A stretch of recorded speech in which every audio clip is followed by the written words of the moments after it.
When I first moved from Southern California to London, I expected a lot of culture shock. I expected smaller apartments, unpredictable weather, and people apologizing when I accidentally bumped into them. What I didn't expect was to become fascinated by something as ordinary as a fire truck. The first time I heard sirens outside my flat, I looked out the window, expecting to see one of those massive American engines I'd grown up with. Instead, this much smaller vehicle carefully squeezed between rows of parked cars that barely seemed wide enough for my little hatchback. My first thought was honestly, that's it? But the more I watched, the more I realized I was asking the wrong question. The real question wasn't why British fire trucks are smaller. It was why American ones became so enormous in the first place. Before we dive into this story, if you enjoy discovering the fascinating differences between the UK and the US, make sure to subscribe and leave a like so that YouTube could recommend you my future videos. Now imagine something strange. Take a modern American fire truck and drop it into the middle of central London. At first, it feels like an upgrade. Bigger engine, bigger water tank, bigger ladder, bigger everything. Surely that has to be better, right? Except within minutes, the problems begin. It struggles to turn into narrow streets that were designed centuries before cars even existed. Parked vehicles leave barely enough room to pass. Tight corners become impossible. Suddenly, this giant machine, built to save lives, is wasting precious time just trying to reach the emergency. Then imagine doing the opposite. Take one of London's compact fire engines and place it in a suburban neighborhood somewhere in Texas or Arizona. It reaches the fire just fine, but before long, another problem appears. It simply wasn't designed for the same environment. Somehow, both trucks fail, not because either one is poorly engineered, but because they're answering completely different questions. Then I found out something that completely changed how I looked at both systems. Even if you somehow solved the problem of road size and distance, even if you magically teleported both trucks exactly where they needed to be, there was still one obstacle neither crew could ignore. In many cases, the truck couldn't even connect to the local water supply. I genuinely thought someone was joking when I first heard that. Fire trucks are built to pump water. Hydrants provide water. Surely those two things work together everywhere, but they don't. In fact, one of the biggest reasons a British fire engine would struggle in America and an American engine would struggle in Britain is hidden in one of the simplest pieces of equipment at the scene. As an American, I grew up thinking fire hydrants looked exactly one way. They're impossible to miss. Brightly painted metal posts standing on sidewalks like little landmarks. If you asked a 5-year-old to draw one, they'd probably get surprisingly close. But after living in London for a while, I realized I almost never saw hydrants. At first, I assumed Britain just had fewer of them. That made no sense, of course, because fires still happen here. So where were they? One afternoon, I noticed a tiny yellow sign attached to a wall with a black letter H on it. Someone explained that it wasn't just a random utility marker. It was pointing toward a fire hydrant buried underneath the street. I'd been walking past them for months without realizing they were there. British hydrants are hidden beneath metal covers in the road or pavement. Firefighters arrive carrying a special standpipe and a hydrant key, open the cover, connect their equipment, and only then can they begin drawing water from the underground main. It's a completely different approach from what most Americans are used to seeing. In the United States, the hydrant itself is already standing above ground, with large connection points ready for hoses to be attached almost immediately. Neither system is strange once you grow up with it. They're simply different solutions to the same problem. But here's where the story becomes almost unbelievable. It's not just that the hydrants look different, the connections themselves are different. American fire engines typically use what's known as National Standard Thread. British equipment commonly uses the BS336 instantaneous coupling system. That means if you drove a standard American fire engine straight to a standard British hydrant without the right adapters, the hose wouldn't simply click into place. It wouldn't screw on. It would be like trying to plug a European appliance into an American wall socket without an adapter. Both pieces of equipment work perfectly on their own, but together they're physically incompatible. If you're enjoying this deep dive so far, hit that hype button and subscribe. It really helps us keep making documentaries like this. When I first learned that, I couldn't stop thinking about how many people, including me, assume firefighting is universal. Fire is fire, right?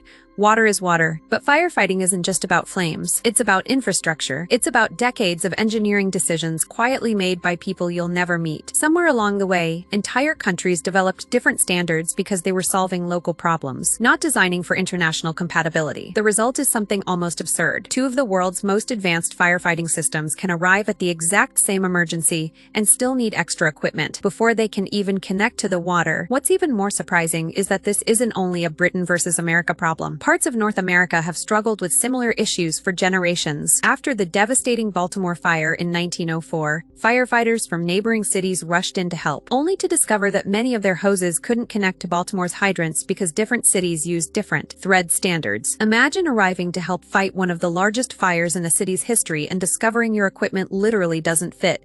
That disaster became a turning point, pushing fire services toward greater standardization. But even today, some incompatibilities still exist between neighboring jurisdictions. At this point, it would be easy to conclude that someone made a mistake somewhere. Why not just make every hydrant and every hose the same? The answer is more complicated than it seems. Fire trucks aren't designed in isolation. They're shaped by history, politics, local government, engineering traditions, and the places they're expected to protect. That simple metal connection on the end of a hose tells a story stretching back more than a century. And as strange as those incompatible couplings are, they're only the beginning. Because once I started looking beyond the hoses, I realized the biggest reason these trucks can't replace each other isn't hidden under the street at all. It's written into the streets themselves. The first thing I realized after living in London for a while was that the city's streets seem to have a personal grudge against large vehicles. Even driving my own little hatchback can feel like threading a needle. There are roads that suddenly narrow for no obvious reason, corners that seem to have been designed before anyone imagined cars, and rows of parked vehicles that leave just enough space for one moving lane. Then, every now and then, I'd hear a siren and watch a London fire engine appear. Somehow, it would glide through gaps that looked impossible from where I was standing. That's when it hit me. British fire engines aren't small because engineers wanted to save money or make them look cute. They're small because London itself demands it. American cities tell a completely different story. Much of the United States expanded during the age of the automobile. Roads became wider, suburbs stretched farther apart,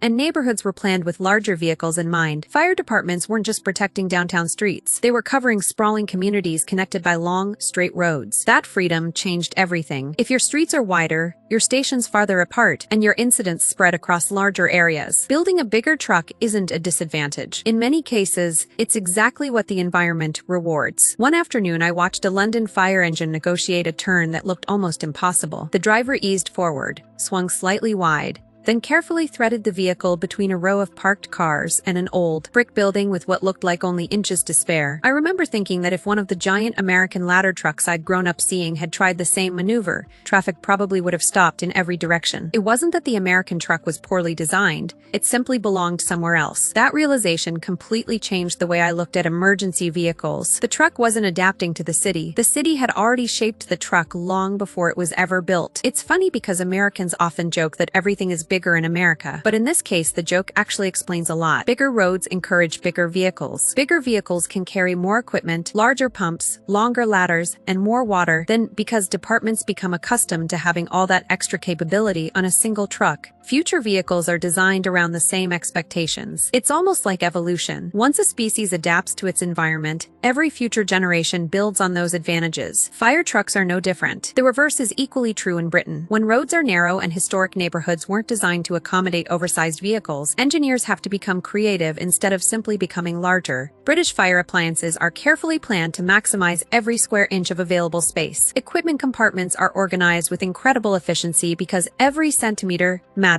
Instead of asking, how much more can we fit? The question becomes, how can we carry everything we need without making the vehicle too large to reach the emergency? That's a completely different engineering philosophy. Then there are the buildings themselves. Growing up in California, most of the homes around me were detached houses. If one house caught fire, there was usually some space separating it from the next one. Many neighborhoods also had wide driveways, front lawns, and multiple access points for emergency crews. In Britain, especially in older cities, I quickly noticed rows of terraced houses standing shoulder to shoulder, The buildings almost seem to lean on one another. It creates beautiful streets full of character, but it also changes how a fire behaves. Flames don't just threaten one building, they threaten an entire row. Construction materials add another layer to the story. Many traditional British homes were built with brick or stone, materials that don't ignite as easily as timber. In contrast, large numbers of American homes, particularly in suburban areas, rely heavily on wood framing. That doesn't automatically make one safer than the other, but it does influence how fires develop, how quickly they spread, and what firefighters expect when they arrive. The truck isn't designed in isolation. It's responding to the buildings it has been protecting for decades. As I learned more about firefighting, I realized something that sounds obvious now but had never crossed my mind before. Fire departments aren't trying to prepare for an average fire. They're preparing for the fires they're most likely to face, where they live. A department serving rural Montana faces completely different challenges from one protecting central London. Likewise, firefighters in downtown Chicago aren't solving the same problems as crews responding in the English countryside. Every community shapes its equipment through experience, sometimes over generations. That idea becomes even clearer when you look back through history. In the United States, thousands of local fire departments developed independently. Many were volunteer organizations serving individual towns, each making purchasing decisions based on local budgets and local priorities. National organizations eventually introduced standards that brought greater consistency, but the system still reflects a strong tradition of local control. Two neighboring departments might cooperate closely while still operating equipment that reflects the unique needs of their own communities. Britain followed a somewhat different path. During the Second World War, the government created the National Fire Service, bringing together hundreds of local brigades into a more unified organization. Even though today's fire and rescue services are managed regionally, that period encouraged greater standardization in equipment, training, and procedures. Decisions made during an extraordinary moment in history continued influencing British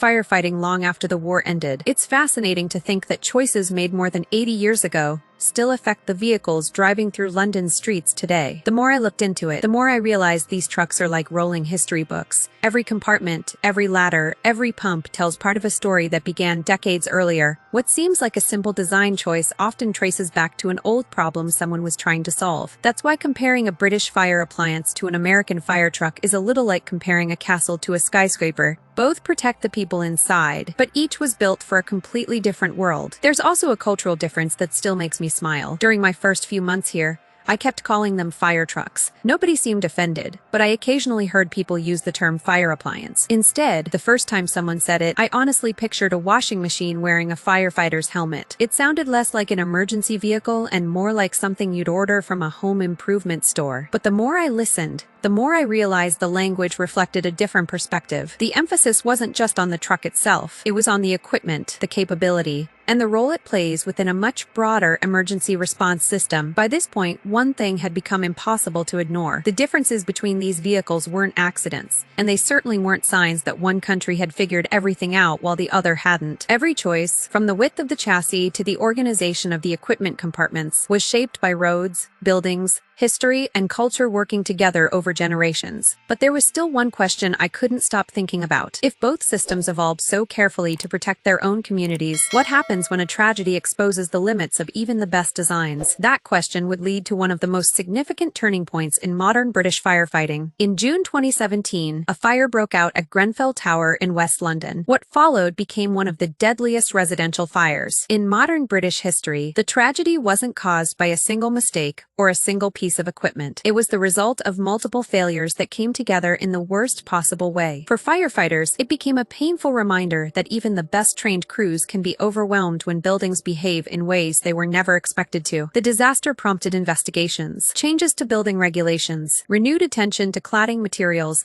and discussions about firefighting tactics that continue today. What struck me wasn't the idea that British firefighters suddenly needed better trucks. It was something much deeper than that. The conversation after Grenfell wasn't simply, let's build a bigger fire engine. Instead, people asked much harder questions. How should buildings be constructed? Which materials should be allowed? How should residents be evacuated? What information do firefighters need before they arrive? The vehicles were only one part of a much larger system. That's something I'd never really appreciated before. We tend to notice the truck truck because it's visible. The invisible decisions made years earlier are often far more important. The same pattern exists in America. Major fires have repeatedly changed the way departments train, the equipment they carry, and even the building codes cities adopt. Every generation of firefighters inherits lessons written by previous disasters. Sometimes those lessons come from success, sometimes they come from heartbreaking loss. Either way, they shape the next generation of equipment. A fire truck isn't a monument to perfect engineering. It's a rolling collection of everything firefighters have learned over decades of responding to emergencies. That realization also answered a question I'd been carrying since the beginning of this journey. Why doesn't Britain simply buy American trucks if they're bigger? And why doesn't America adopt Britain's compact designs?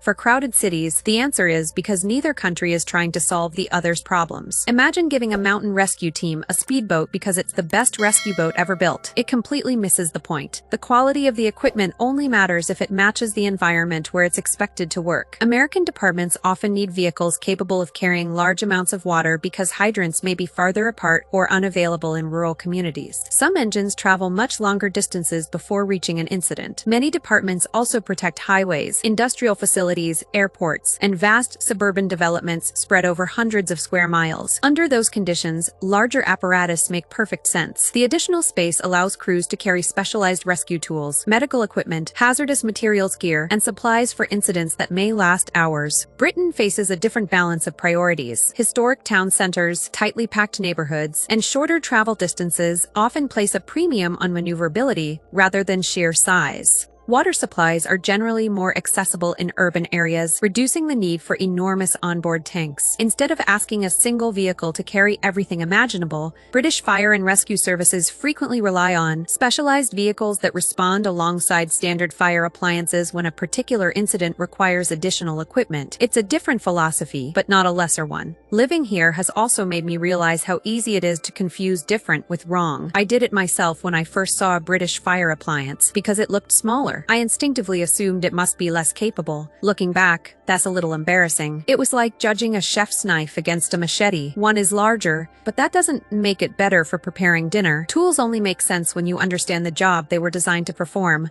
There's an old saying that if all you have is a hammer, every problem starts to look like a nail. Fire departments almost work in reverse. They study their problems first, then build the right tools for them. That's why comparing these vehicles based only on appearance misses the most interesting part of the story. The truck is actually the final chapter. The first chapters are written by geography, history, architecture, economics, and the everyday lives of the people who live there. I still remember the surprise I felt the first time I saw one of those little yellow hydrant markers on a London street. At the time, it seemed like a quirky detail I'd probably forget. Now I see it differently. That tiny sign represents an entire chain of decisions, stretching back generations. The same is true of a massive American ladder truck rolling down a 6-lane road. Neither exists by accident. Both are exactly what their communities gradually shaped them to become. And that finally brings us back to the question we started with. Would a British fire engine fail in America? In many situations, yes. Not because it's poorly designed, but because it wasn't designed for American roads, American buildings, American distances, or American infrastructure. Would an American fire truck fail in Britain? Sometimes, yes. Not because it's inferior, but because its greatest strengths can become disadvantages on narrow streets and, in older urban environments. The failure isn't in the engineering, it's in expecting one solution to fit every place on Earth. I think that's why this topic stayed with me long after I started researching it. On the surface, it looks like a comparison between two emergency vehicles, but it quietly becomes something much bigger. It becomes a story about how nations solve problems differently. Roads influence buildings. Buildings influence firefighting. Firefighting influences engineering. Engineering influences the vehicles we see racing past us with flashing lights. Every choice connects to another, often in ways we'd never notice unless we stop to ask why. If this changed the way you look at fire trucks, I'd really appreciate a like and your subscription. Thanks for watching, and I'll see you in the next story.